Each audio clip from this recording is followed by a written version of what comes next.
thank you. Actually, I don't want to speak because I just spoke at the council. I think it's public, so you followed it. You saw the points I raised. This may be actually my last briefing to the council, in particular in this format. And so I insisted on the several crises, some opportunities for solution, but above all also the very, very difficult financial situation that UNHCR, like the rest of the aid system, find itself in, and a strong appeal to address that, since this is the Security Council, not just from the financial point of view, but also from the point of view of security and stability. A weak humanitarian response, a weaker humanitarian response will not help with stability and security, which is their mandate. So that was my message. Thank you. Let's start with a few questions. Gabriel from AJE. Hi, Gabriel Zondo, Al Jazeera English. Thank you very much for your briefing. I want to just ask you a follow-up on your remarks at the end about funding. The UNHCR budgets is about $10 billion, about $2 billion of which came from the United States historically. It looks like there's going to be close to nothing this year. It's only a couple $100 million so far that they've committed to. Do you foresee being able to make up this gap, or are you resigned to the fact that the cuts are happening, they are coming, and there's going to be a total realignment on the way you have to operate in terms of budgeting in the future? Thank you. I'm never resigned to anything, but of course it will be very tough. The budget has been 10, 11 billion a year. Already before this crisis, as you know, the reality is that the contributions were about 50% of that. But we have been able, with approximately $5 billion a year for the past 4 or 5 years, to do our work. We could have done much better with more, but we were able to do the essential with those resources. Now this year, because of, for UNHCR, the percentage of US funding was very high, about 40%. The $2 billion a year, that is still being negotiated. We have received a little more than 350 million from the US for 2025. And we are discussing with the administration the remainder of the funds, about 700 million, so the double, that were frozen at the beginning of this administration. And I'm confident that more of those frozen funds will be conveyed, it will be allowed to be spent by UNHCR. So that discussion continues. And then, of course, we will have to wait till the so-called 180-day review of foreign assistance that is being conducted by the State Department and the administration to see what will happen next. So there's a lot of uncertainty on the part of our largest donor, but dialogue going on. But I think it's important to remember that other donors also are reducing funding. Several donors in Europe, which is the other big source of funding for us, about $1 billion in total in the past few years, are reducing. And they are reducing for a variety of reasons, but mostly because they have increased expenditure in defense, for example, or they are holding back funds to address possible economic consequences of trade tensions and so forth. So it's an extreme, the difficulty of this crisis is the uncertainty, because we would like not to reduce, but as time goes by, that imperative to reduce is there. And I have to tell you, because the financial rules of my organization do not allow me to spend more than the money that I have or is firmly pledged. So we have now started cutting, unfortunately.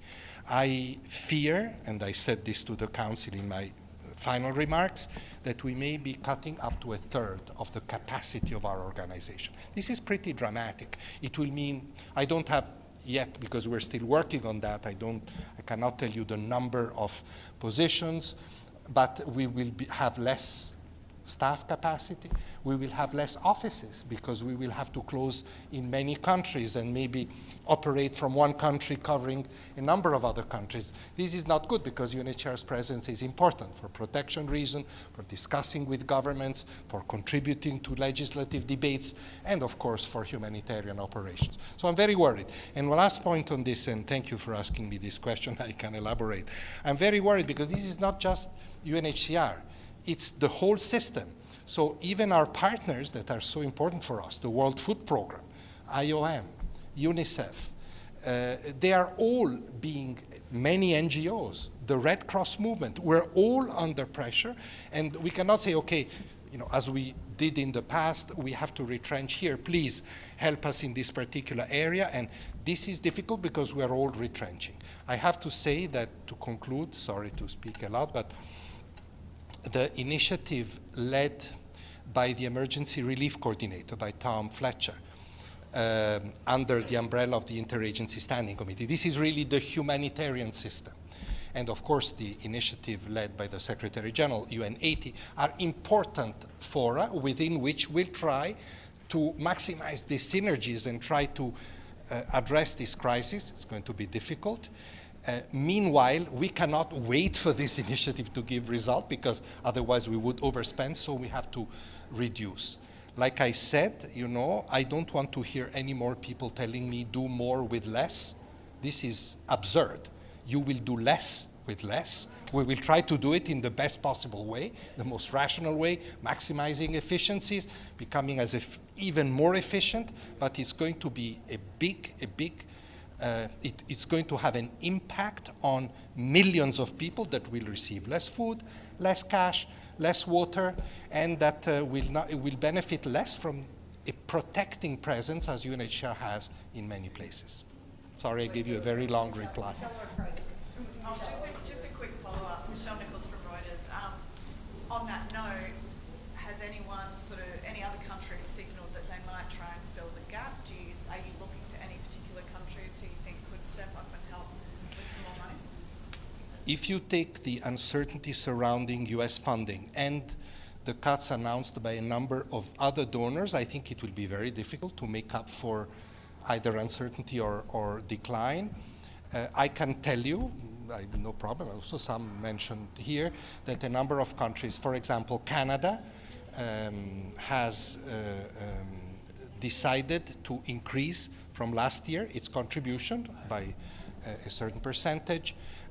Korea, you heard them speak at the council. Korea has been an exceptionally growing donor in the last few years, and they just confirmed that they will continue in this trend. Denmark, they also spoke likewise, and insisting also that their funding is flexible.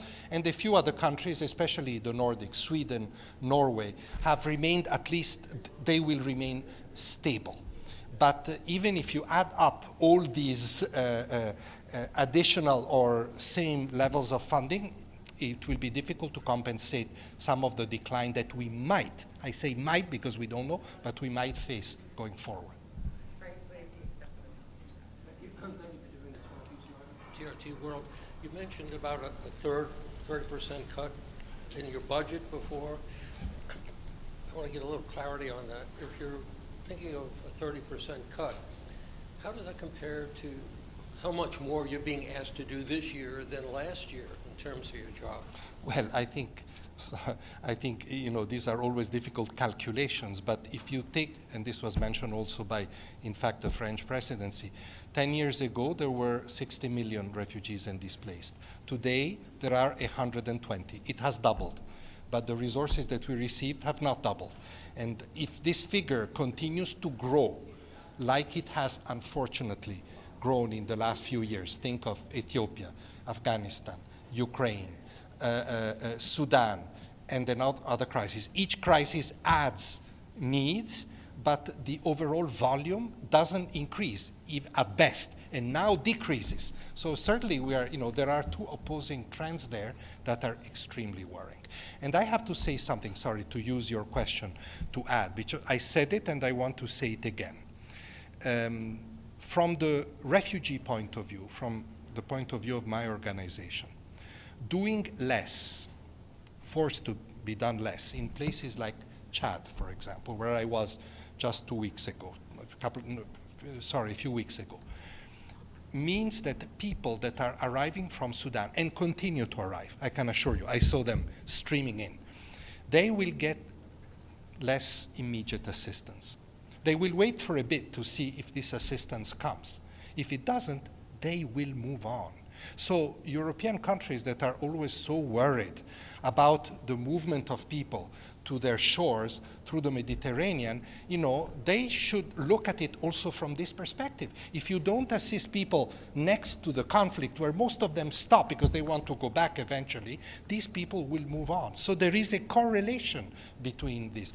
I also have conveyed respectfully to the administration of the United States that if we cut programs in places like Colombia, Ecuador, Costa Rica, Mexico, all the routes that people take in Latin America, people will be on the move.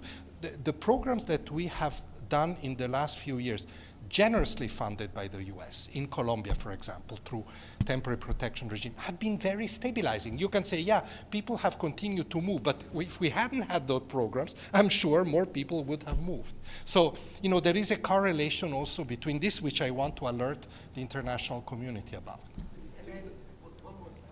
Do you disagree that the funding you receive from the U.S. is politicized? Is? Do you disagree that the funding that you receive from the U.S. is politicized now? You mean the funding that we received in the past? No, well, yeah. No, I think the funding that we have always received from the US was to help refugees. Actually, I think it was a stabilizing factor. I don't think that's a political statement, that's a reality. What about now, though? The Well, now they are reviewing this aid, so we don't know how this aid will be managed in the future, but we hope that they will take into consideration what I just said. Yes, thank you, Stefano Vaccara, La Voce di New York Ital Press. Do you have a message for the U.S. administration about actually refugees? They are About? Refugees, they are here in this country, and they are concerned, very worried, because there's been talk, especially about refugees from Haiti, that for the temporary status, they are not going to renew it, so there could be all of a sudden thousands and thousands of refugees that will lose the status here in the United States. You're talking about temporary protection, not refugee status. But the message is the message that we pass to all countries, that people that seek asylum, that come from countries at war or in conflict, like Haiti, should not be returned to those countries or to places from which they could be deported to those countries. So that's the message that we always pass. Thank you.